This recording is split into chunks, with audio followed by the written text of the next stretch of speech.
છેલ્લા ઘણા સમયથી ગુજરાતમાં જે પરિસ્થિતિ છે ક્યાંક ને ક્યાંક દલિત સમાજ પર હુમલાઓ થવા એટલી હદે હુમલાઓ થવા કે તેને મોતને ઘાટ ઉતારી દેવા, જીવતા સળગાવી દેવા, આવી અનેક ઘટનાઓ ગુજરાતમાંથી સામે આવી રહી છે. છેલ્લા કેટલાક દિવસની જ વાત કરીએ તો અમરેલીના લાઠીમાં જે ઘટના સામે આવી અને નાની એવી બાબતમાં જે બોલાચાલી થઈ અને ત્યારબાદ એક દલિત યુવકને ઢોર માર મારી તેને મોતને ઘાટ ઉતારી દેવામાં આવ્યો.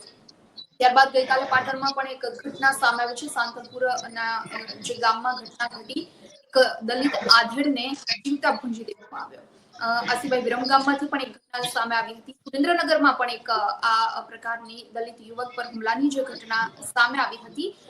ત્યારબાદ એવું કહી શકાય કે ગુજરાતમાં જે આ સમાજ પર, સમાજના લોકો પર હુમલાની ઘટનાઓ સામે આવી રહી છે. ગુજરાતમાં કાયદો અને વ્યવસ્થાની જે સ્થિતિ છે, ઘણા ગુંડા કરતા લોકો છે કાયદો હાથમાં લઈ